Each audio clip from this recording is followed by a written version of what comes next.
जी सत्र चालू होती ती म्हणजे काल प्रथम सत्र जे झालं होतं ते करोनाग्रस्त शरीरासाठी योगाद्वारे रोग प्रतिबंधनात्मक आणि दुसरं जे सत्र झालं होतं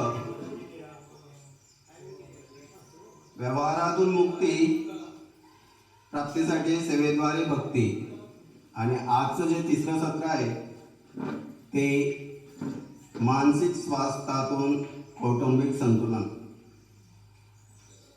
तर मी वेलिंगकर भाऊला विनंती करतो की आजचे जे सत्र जे घेणार श्री ईश्वर कुबल त्यांना व्यासपीठावर घेऊन येऊ.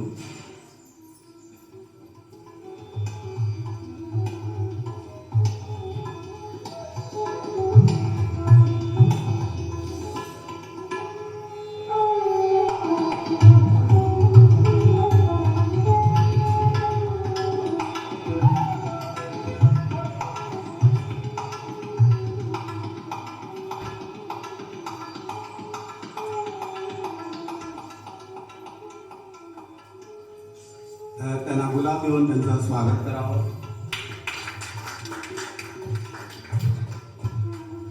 आजचा विषय आहे मानसिक स्वास्थ्यातून कौटुंबिक संतुलन. हे घेणार आमचे आश्रमचे क्रियायोगी साधक तसंच सर्वांमध्ये समानतेने वागणारे, खास करून मुलामध्ये मुलासारखं वागणारे अशी ही व्यक्ती. त्याचप्रमाणे समाजामध्ये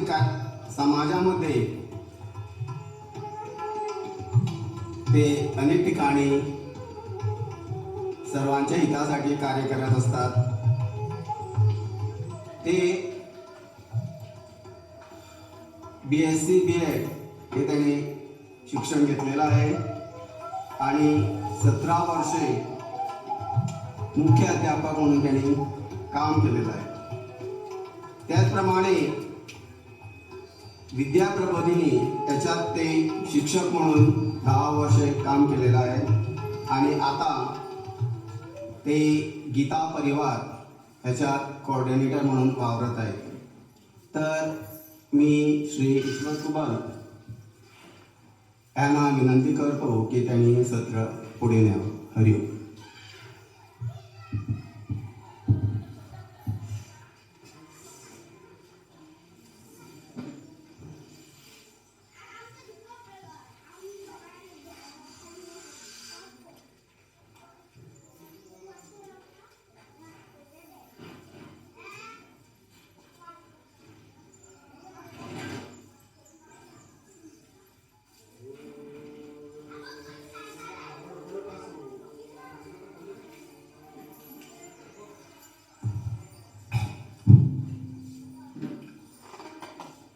या देवी सर्वभूतेषु विद्यारूपेण संस्थिता नमस्तस्यै नमस्तस्यै नमस्तस्यै नमो नमः.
ओम सगळ्यांना माझा नमस्कार.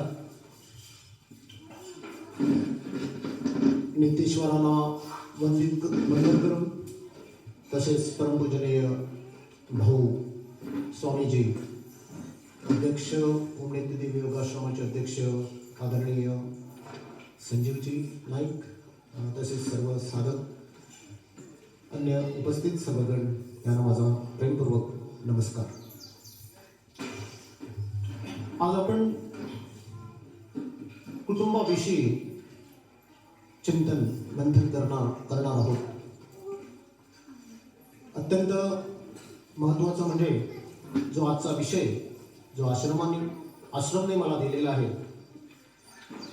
कुटुंबातील वैचारिक संतुलन कसं साध्य करावं, तसंच मानसिक स्वास्थ्य कुटुंबाचं राखण्यासाठी कशा प्रकारे ह्या चिंतनाचा किंवा वैचारिक त्याची पातळी राखून आपण कशा प्रकारे कुटुंब जे आहे ते आनंदित ठेवू शकतो. अत्यंत महत्त्वाचा विषय आहे. त्याचं कारण कुटुंब म्हटल्याबरोबर अनेक प्रश्न जे आहे ते आपल्याला ते प्रश्न सोडवून पुढे जायचं असतं. आणि म्हणून माणूस जर असं म्हटलं तर माणूस आणि अन्य सगळे प्राणी जीवजंतू ह्याच्यामध्ये फरक हा फक्त एका गोष्टीवर असतो आणि तो म्हणजे विचार.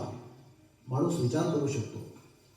त्या विचारांच्या पातळीनुरूपच माणसाची स्थिती जी आहे तो मोठा छोटा वय हे वेगळं असतं आणि वयापेक्षा ज्ञान जे आहे, जेवढं चिंतनात्मक प्रक्रिया एखाद्या व्यक्तीजवळ असते त्या चिंतनाच्या प्रक्रियेच्या माध्यमातून त्याची जो स्तर माणसाचा आपला स्तर जो आहे तो माणूस स्वतःहून ठरवत असतो. आणि म्हणून चिंतन हे अत्यंत महत्त्वाचं असतं.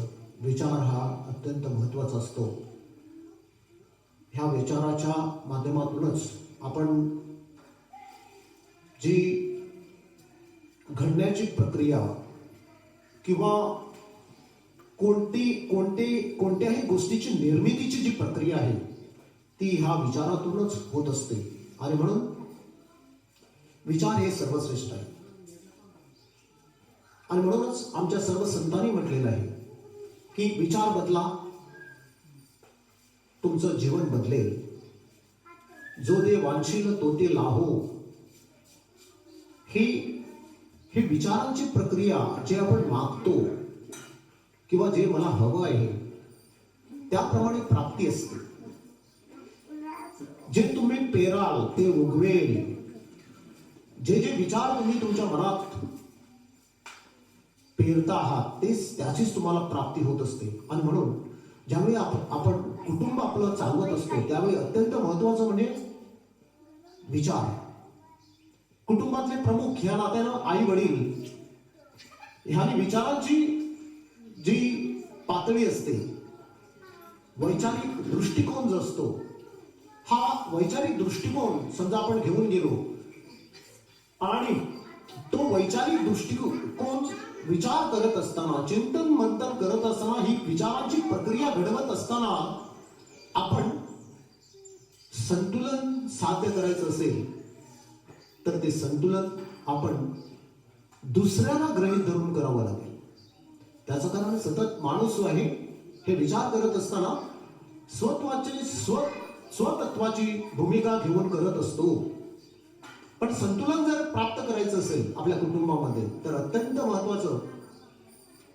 महत्वाचा विचार, तो विचार कसा असायला पाहिजे, त्या विचारामध्ये स्वतःच्या पेक्षा दुसऱ्यांची बाजू जी आहे ती आपण अधिक त्याचा विचार पण सकारात्मक, दुसऱ्याकडे बघत असताना सकारात्मकतेने आपण पाहायला पाहिजे. याच्या माध्यमातून आपण संतुलन जे आहे ते प्राप्त करू शकतो. आता ही झाली प्रमुख भूमिका. या सगळ्या भूमिकेतून अनेक विविध पैलू आहेत ज्या पैलूंचं आपल्याला चिंतन करावं लागेल.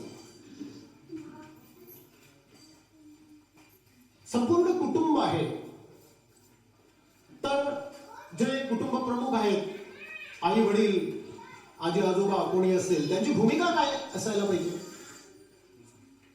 तर ती भूमिका म्हणजे आपलं सगळं कुटुंब हे एक आहे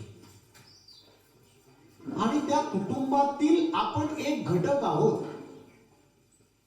संपूर्ण कुटुंबातील आपण एक घटक आहोत आणि त्याच्या पुढे जाऊन आपल्याला असा विचार करावा लागेल की आपण जबाबदार व्यक्तिमत्व आहोत.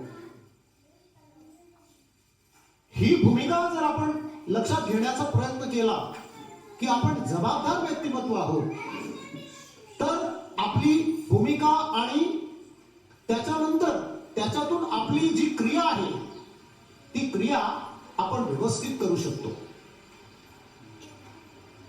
नसल्यास आपण आपल्या मनात जो विचार येईल तो आपल्या परीनं मांडत जाईल, पण तिकडं आपली जबाबदारीची भूमिका, अधिकार नव्हे. एक आम्हाला सगळ्यांना एक ह्या दोन शब्दांचा विचार आणि थोडं चिंतन मंथन करून त्याच्यातलं ज्ञान जे आहे ते मला वाटतं की आपण प्राप्त करून घ्यावं. प्रत्येक माणसाची जबाबदारी असते आणि अधिकार असतो, पण एक आपण सर्वांनी लक्षात घ्यावं की अधिकार असतो पण तो प्राप्त करावा लागतो. अधिकार असतो पण तो प्राप्त करावा लागतो आणि तो अधिकार प्राप्त करण्यासाठी जबाबदारी पेलून ती जबाबदारी पार पाडावी लागते.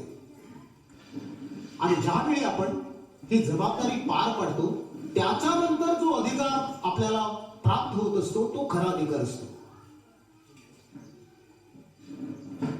सहज अधिकार जर मिळाला आणि त्या अधिकारानुरूप समजा आपण वागण्याचा प्रयत्न केला तर तिथं आपण चुकतो.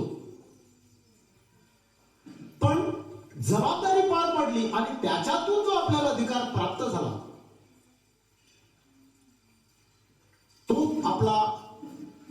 आपल्याला आपली खरी भूमिका उलगडून देतो आणि त्याप्रमाणे आपल्या जीवनातील प्राप्ती असते. आणि म्हणूनच कुटुंबाकडे एकत्वाची भूमिका, कुटुंब हे सर्व कुटुंब एक आहे ही भूमिका ठेवून ज्यावेळी आपण आपली भूमिका पार पाडू त्यावेळीच आपण खरे अधिकारी बनू.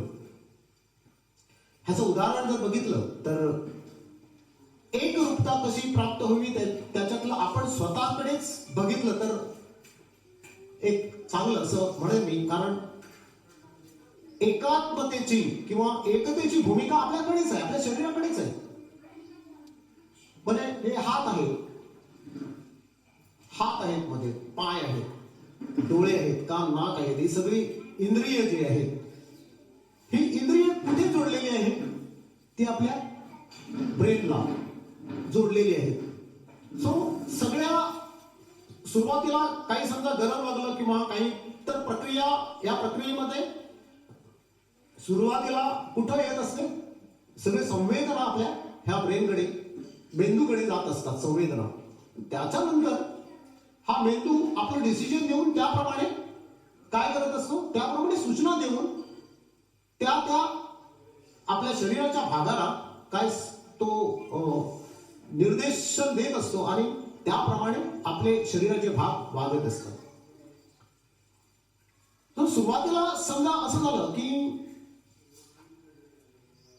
इनडिसिप्लिन साधारण एक मुलगा घ्या किंवा व्यक्ती घ्या, आपण स्वतः कुठं अशा प्रकारे चुका करत असतात. ह्याचं जर थोडं आत्मचिंतन केलं तर हे साधं उदाहरण दिलं मी. म्हणजे संवेदना मिळतात आणि त्याच्यातनं आपला मेंदू जो आहे आपल्याला आज्ञा देत असतो. हे साधं उदाहरण झालं. पण असंच अनेकांकडून ह्या संवेदना ज्यावेळी आपल्याला प्राप्त होत असतात त्याच्यानंतर त्याचं प्रति असं म्हणून आपली जी ऍक्शन किंवा क्रिया जी असते ते वागणं. आणि म्हणून सगळं संबंध शरीर जे आहे ते एकरूप आहे. मला फक्त एवढंच सांगायचं त्याच्यातून की शरीर हे एकरूप आहे, हात हा वेगळा नाही. त्याप्रमाणे ही एकात्म जी गोष्ट आहे, भूमिका जी आहे ती आपण या शरीराकडून थोडी घ्यावी, एवढंच मला या सगळ्या याच्यातून सांगायचं आहे. ज्याच्या माध्यमातून जे आम्ही कुटुंबाचे प्रमुख म्हणून वागणार आहोत, आपण काय करायला पाहिजे की सगळी मंडळी जी आहे, हे सगळी मंडळी आपल्याला एकच आहे, कुणीच वेगळे नाही आहोत. ही भूमिका घेऊन अशा प्रकारे आम्हाला जी वाटचाल आहे ती करावी लागेल. त्याच्यानंतर समजूतदारपणा, हे सगळं करत असताना समजूतदारपणा जो आहे हा अत्यंत महत्वाचा असतो. त्याचं कारण सगळी मंडळी आपलीच आहे आणि म्हणून एक लक्षात घ्या, आता आपण काय करूया, समजून घेण्यासाठी एक एक घटक लक्षात घेऊया. कुठं कुठं कशा प्रकारे अध्ययन आपल्याला थोडं करायचं असेल किंवा कुठं आपले कमतरता होत असेल, याचं उदाहरण जर घ्यायचं असेल तर प्रमुख या नात्यानं आई बाबा ही स्पष्ट भूमिका आपण घेऊया. आई बाबा म्हणून आपण कार्य करत असताना आपण काय करत असतो की आम्हाला असं अपेक्षा असते की बाबाला वाटतं आईची भूमिका जी आहे चुकीची आहे, आईला वाटतं बाबाची भूमिका चुकीची आहे. अशानं काय होतं की इथं आपल्याला समजूतदारपणाची गरज असते. समजूतदारपणा जर नसेल तर आपल्या मनातील जे गॅप आहे ते वाढत जातं आणि हळूहळू करून काय होतं तर तिथं मग साहजिकच कुटुंब या नात्यानं एकता जी आपल्याला साध्य करायची असते त्याच्यातनं आपण कमी पडतो. बारीक बारीक उदाहरणातून हे होत असतं. आणि म्हणून समजा ही एकतेची भूमिका म्हणजे समजूतदारपणा जर कमी असेल तर मग साहजिकच आपला त्याच्यामध्ये तोटा असतो आणि म्हणून आपण एकमेकांना समजून घेण्याचा प्रयत्न करूया. अनेक उदाहरणं देता येईल, म्हणजे आपल्याला माझ्यापेक्षा आपण जनरलाइज मी हा विषय करतो त्याचं कारण बारीक बारीक गोष्टी असतात. उदाहरणार्थ समजा असं झालं, वडील बाहेर गेलेले आहेत, आईनं मेसेज दिली आणि साधी एक गोष्ट असं झालं की बाजारातून येताना काहीतरी घेऊन या, हा मेसेज फोनवर ड्रॉप केला असं समजेल. त्याच्यानंतर अनेक गोष्टी डोक्यात असल्या कारणाने वडील काय करतो, घरी येतो, सरळ घरी येतो, कारण त्याच्या डोक्यामध्ये विचारांचं चक्र चालू असतं आणि हे बाजारातनं आणायच्या गोष्टी तो विसरतो आणि मग संघर्ष सुरू होतो. वास्तविक थोडा समजूतदारपणा दाखवल्यास कदाचित बाजारात परत जाऊन सुद्धा एखादी गोष्ट किंवा जवळ एखादं शॉप जर असेल तर आपण ते सोल्युशन काढू शकतो किंवा त्याला सबस्टिट्यूट, समजा भाजी असली तर कडधान्याचं काहीतरी आपण करू शकतो. सो समजूतदारपणा जर वाढवलं तर जीव आपला प्रेम भावना, आपुलकीची भावना जे अत्यंत महत्वाचं असतं. प्रेम जे आहे हे सर्वश्रेष्ठ बिंदू आहे माणुसकीचं, म्हणजे माणुसकी जी आहे ती निर्माण करण्यासाठी किंवा आपण माणूस म्हणून जे आहोत ते ह्या एकाच सद्गुणामुळे प्रेम, आपुलकी, जिव्हाळा हे शब्द सगळे असे आहेत की ते हृदयस्थित आहेत. आणि म्हणून आताच्या कालावधीत शिक्षणाच्या प्रक्रियेमध्ये हे हृदय जे आहे ते कमी झालेलं आहे आणि या हृदयाच्या स्थानी काय इंटेलिजंट, विद्वत्ता, पण ती विद्वत्ता जी आहे ती कोरी असते. ज्यावेळी विद्वत्ता या हृदयाशिवाय विद्वत्ता म्हणजे ती कोरीच असते. त्याचं कारण जिव्हाळा, आपुलकी ह्या सगळ्या भावना, माणूस हा वेगळा आहे या प्रेमामुळे. आणि म्हणून समजूतदारपणा जो आहे हा अत्यंत महत्वाचा असतो. सो आपण एकमेकांना समजून घेण्याचा प्रयत्न करूया, ज्याच्या माध्यमातून आम्हाला आपलं कुटुंब जे आहे ते सुखी करता येईल. सो समजूतदारपणाच्या माध्यमातून काय होईल तर विश्वास निर्माण होईल. आपण जर समजूतदारपणा दाखवला एकमेकांच्या विषयी, कुठचीही गोष्ट जर कमी जास्त झाली तर आपण काय करावं. एक शब्द आहे इंग्रजीमध्ये, तो वापरण्याचा प्रयत्न करतो मी. तो म्हणजे फॉरगिव्ह, क्षमा करावी. फॉरगिव्ह आणि फॉरगेट, लक्षात घ्या. सर्वश्रेष्ठ दोन शब्द, फॉरगिव्ह आणि फॉरगेट. आपण काय करत असतो, बारीक बारीक गोष्टी घेऊन त्या बारीक बारीक गोष्टीवर, आणि चांगल्या गोष्टी आहे ना त्या आपल्या मनात राहत नसतात. कुठच्या गोष्टीत जर समजा एखादी त्रुटी राहिली किंवा चूक झाली किंवा आपण काहीतरी काम, दुसऱ्याला काहीतरी काम करायचं आहे, ते जर त्याच्याकडून झालं नाही तर हे मात्र आपल्या डोक्यात राहतं. म्हणजे एखाद्या व्यक्तीनं समजा 50 कामं केली आणि 2 कामं केली नाही तर त्या 2 कामाची यादी आपल्या डोक्यामध्ये राहते, आणि 48 जी चांगली कामं केली ती मात्र आपल्या डोक्यात राहत नाही. हे का, हे पण समजून घ्यायला पाहिजे. त्यावेळीच आपलं हे चिंतनात्मक सत्र जे आहे, विचारातून आपण जर सुखी व्हायचं असेल तर याचं मूळ काय आहे हे समजून घ्यावं लागेल. असं का होतं, 50 गोष्टीपैकी 48 गोष्टी चांगल्या केल्या पण 2 गोष्टी ज्या केल्या नाहीत त्या का राहतात. त्याचं कारण मनाचा स्वभाव. मनाचा स्वभाव जो आहे तो माणसाला असा आहे की I will call it the nature of mind. मनाचे स्वभाव गुणधर्म. मी याचा उल्लेख करत असताना सांगत असतो अनेकांना, so what is the nature of mind. मनाचा स्वभावाचे गुणधर्म, आता जसं म्हटलं ते अधोगती ते समजून घेण्यासाठी आपण काही जाणीवपूर्वक उदाहरणं घेऊया. साखर म्हटली तर कडू असू शकत नाही. मी समजा म्हटलं साखर कडू आहे तर कोणीच ऐकणार नाही. साखर ही गोडच असायला पाहिजे, बरोबर आहे. तर कारलं जे आहे, कारलं ते कडूच असणार, ते खारट नसणार. मीठ आहे ते खारटच असणार. त्याचप्रमाणे मन जे आहे, या मनाचा गुणधर्म काय आहे तर अधोगती. हे जर आपल्याला समजलं, आणि म्हणून 48 चांगली कामं केलेली माणसाला आठवत नाही. 2 कामं जर नाही केली तर ती आठवण राहतात, आणि त्या 2 न केलेल्या कामामुळे संघर्ष निर्माण होतो. आणि म्हणून जर ज्ञानी व्यक्ती जो आहे तो या 2 गोष्टींकडे ज्या झालेल्या नाहीत त्याच्याकडे नजरअंदाज करतो. त्याचं कारण त्याला ज्ञान आहे. आणि दुसरी गोष्ट म्हणजे त्याला प्रत्येक माणूस आपल्या समोरचा जो आहे तो त्याचं स्थान जे आहे ते प्राप्त करून घेण्याची जी ज्ञान त्याच्याजवळ अवगत आहे. आणि म्हणून हे 2 शब्द त्याच्यासाठी अत्यंत महत्वाचे, जे आपण आपल्या हृदयात साठवून ठेवावे. Forgive and forget.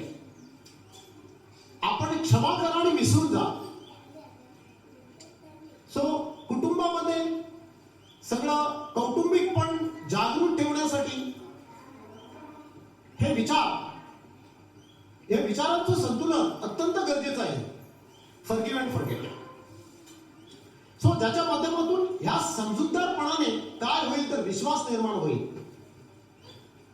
आणि विश्वास समजा नाही झाला, समजा आपण फॉरगेट आणि फॉरगिव्ह अँड फॉरगेट हे करू शकलो नाही तर काय होईल तर संभ्रम, गैरसमज आणि मग संघर्ष.